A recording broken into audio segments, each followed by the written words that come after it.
well, 10 suburbs in Melbourne have been earmarked by the Victorian government as possible locations for increased housing density. Well, joining me now live to discuss this and more on Victorian politics is the Deputy Opposition Leader in Victoria, David Southwick. Thanks so much for your time. Good to be with you, Simon. And you just enjoyed a little bit of our Easter egg hunt in the office as well. And I was the first one to get the Easter egg in the Sky Easter egg hunt. There you go. I was very happy with that. You got the second one. Too. Yes, and they're all still going crazy. Yeah, happy Easter, everyone. Happy Easter, of course. I digress.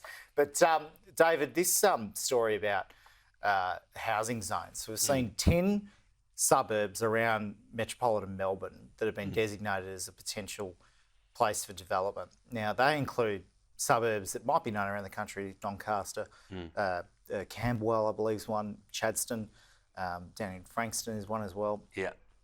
Around the country, state governments are sort of grappling with trying to get more housing in. Is this the best way of going about it? Well, there's a couple of things here, Simon. Doing some sneaky reforms over Easter to open up planning zones. We're not going to build more homes. Our biggest issue is the cost when it comes to construction in terms of both labour, materials and taxation. I mean, I talk to so many people at the moment, and land tax and stamp duty is absolutely smashing people. We're the highest taxed nation in the nation when it comes to housing. So people just aren't building them. So we've got to get confidence to actually people wanting to build housing. And then the next part of that question is, where's the appropriate place to build them? And we need a good spread. So I look at the outer suburbs where there is a lot of housing going in, 40% of housing, and people are moving to the outer suburbs, but there's no infrastructure to go with that. So we've got to get this right. I don't think people just want to go upwards. And what the government's done with these reforms that have come in over Easter is they've done them in such a way where they're taking away third-party rights. So people that might be living in a suburb with nice amenity, livability, are now potentially going to have a sky tower in their backyard. In Sydney, we've seen the Rose Hill racecourse be designated by Chris Minns as a potential housing area. There's a debate in Melbourne about whether that could happen at Sandown Racecourse in Melbourne South East, which I know is a little bit further out from your electorate. Yeah. How else do you do it, though? If you don't go up in these suburbs, which, you know, some of them are near your electorate, how else do you do it? Yeah, look, there's got to be more flexibility in our planning laws, no doubt. The regulation is absolutely strangling as part of the reason why you're not getting investment. This has to be private sector led, but you know, there are things that New South Wales did years ago which allowed dulocks to come on board instantly, where you can take a single dwelling and have a second house and effectively do that without the whole planning and regs to go with it. A lot of that happens in Melbourne, though, already. Well, only started to happen now, but you've still got councils that are stopping that from happening. Right. So there are things that you could do in a planning reform that would literally double a lot of housing stock overnight if it was done better.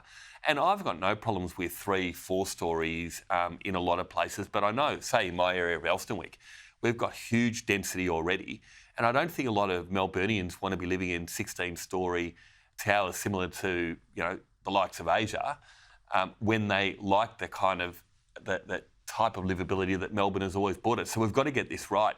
And the last thing I think that's really important to all of this is if you look at what the government's aim is around, say, the suburban rail loop, where again what they're doing is they're building these 2-kilometre planning zones where anyone that lives around those suburban rail loop precincts effectively has no appeal rights.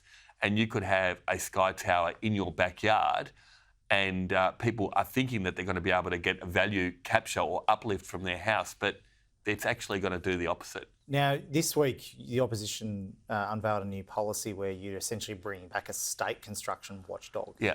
Now, the federal level, Federal Labor got rid of the federal one. Why bring in a state construction watchdog amid all this housing activity and activity? Because major projects in Victoria hasn't worked. We've seen a lot of major projects come on board. There's a $38 billion blowout in some of our major projects that we know of now. We've got, as I mentioned, just with the suburban rail loop, that's already costed with an additional $16 billion blowout before it's even had it shoveled in the ground. And so with these blowouts, we've got to be able to wrestle down many of those costs.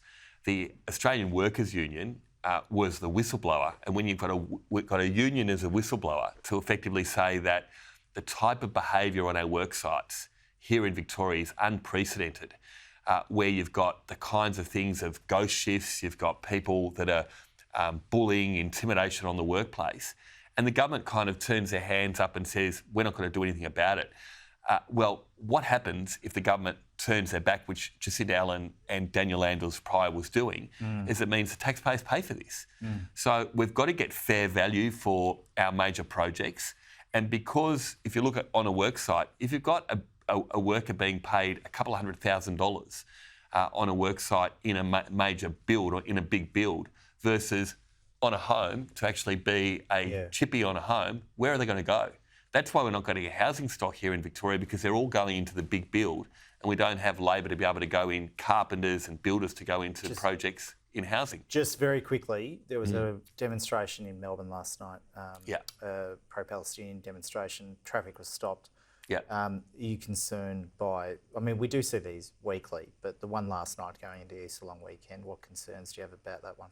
Out of control. So Victoria's become a lawless state when it comes to these protests. The Chief Commissioner called us the protest capital of the world.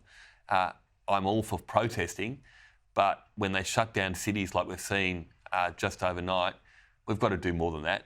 We need move-on laws. We need stronger laws. People should be able to protest, but not shut down a city like we've seen happen time and time again. This protest we're seeing on the screen now, like have it in the square but not on the road, is that what you're saying? Well, it's a slippery slope. You know, they've been protesting at the State Library and at Parliament, and they're allowed to, though. And which is a public place, and it's not holding up any traffic or anything like that. Last night they decided, well, we'll go outside Flinders Street and shut down the major intersection in the city, and do a sit-in, which effectively what they did, and took over the city for a couple of hours. I mean, where does it stop? And if the police don't actually step in and say enough is enough, then it's just going to continue to roll on. The businesses in Melbourne CBD are absolutely struggling at the moment because these protesters are effectively going in, week out, shutting down the city with no consequences.